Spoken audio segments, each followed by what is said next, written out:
Praise the Lord. പ്രിയപ്പെട്ടവരെ, നിങ്ങൾ സുഖവും ശുഭവുമായിരിക്കുന്നല്ലോ. ഇന്നത്തെ പ്രഭാതത്തിൽ ജോലി തിരക്കിലേക്ക് പോകുന്നതിന് മുമ്പ് ഈ ശബ്ദം നിങ്ങൾ കേട്ടിട്ടേ പോകാവൂ. ആവർത്തന പുസ്തകം 31 അധ്യായത്തിന്റെ 6 വാക്യം കേട്ടോ.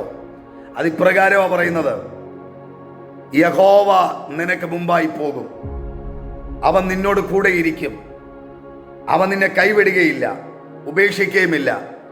നീ പേടിക്കരുത്, ഭ്രമിക്കുകയും അരുത്. അതേ പ്രിയപ്പെട്ടവരെ, ദൈവം നിനക്ക് മുമ്പായി പോകും.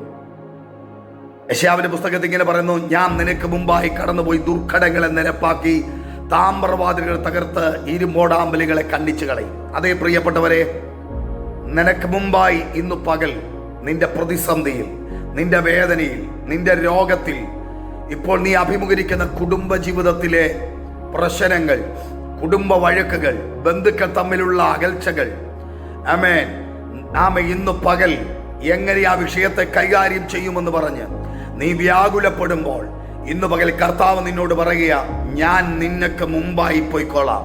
നീ ഭാരപ്പെടേണ്ട, നീ പേടിക്കണ്ട, നീ ഭ്രമിക്കണ്ട, ഞാൻ നിന്നോട് കൂടെ ഇരിക്കും. ഈ എക്സാം, ഞാൻ ഇന്നത്തെ എക്സാം എങ്ങനെ എഴുതും, ഞാൻ എങ്ങനെ എഴുതും, എനിക്ക് പേടിയാ. നീ പേടിക്കല് കേട്ടോ, നീ ഭ്രമിക്കരുത്. നിന്റെ പരീക്ഷാ ഹാളിൽ നിന്റെ കൂടെ ഇരുന്ന് എക്സാം എഴുതുവാൻ പരിശുദ്ധാത്മാവ് ഇന്ന് പകൽ നിന്റെ കൂടെ വരും. അപ്പനോ അമ്മയ്ക്കോ സഹോദരങ്ങൾക്കോ ബന്ധുക്കൾക്കോ ടീച്ചേഴ്സിനോ ആർക്കും നിന്റെ കൂടെ ഇരിക്കുവാൻ കഴിയത്തില്ല.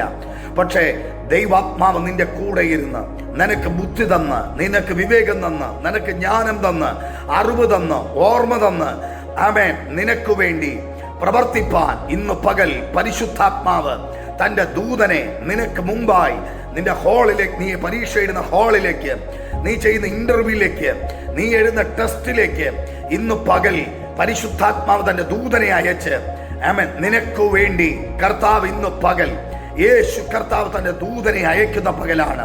റാഫേൽ നിനക്ക് മുമ്പേ ചലിക്കും. എത്ര പേർ വിശ്വസിക്കുന്നു? ഇന്ന് പകൽ റാഫേൽ ദൂതൻ നിനക്ക് മുമ്പേ ചലിക്കുന്ന പകലാണ്. ആയതിനാൽ ഇന്ന് പകൽ നീ വിശ്വസിക്കുക, വിശ്വാസത്തോടെ യാത്ര ചെയ്യുക. ആമേൻ. മുമ്പായി അവൻ നടക്കും, മുമ്പായി നടക്കും, നിന്നോട് കൂടെയിരിക്കും, നിന്നെ കൈവിടുകയില്ല, ഉപേക്ഷിക്കുകയുമില്ല. നീ പേടിക്കരുത്, ഭ്രമിക്കരുത്.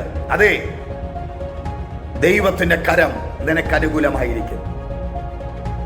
കുടുംബ വഴക്കിൽ, കുടുംബ കോടതിയിൽ പോയി എങ്ങനെ വിഷയത്തിന് പരിഹാരമുണ്ടാകുമെന്ന് പറഞ്ഞല്ലേ നീ ഇന്ന് പകൽ പോകാൻ പോകുന്നത്. എനിക്കറിയില്ല, പരിശുദ്ധാത്മാവ് അങ്ങനെ പറയുന്നു. നിന്റെ വിഷയത്തിന് പരിഹാരമുണ്ട് കേട്ടോ. ഇന്ന് പകൽ നീ ധൈര്യമായി മുന്നോട്ട് പോകുക.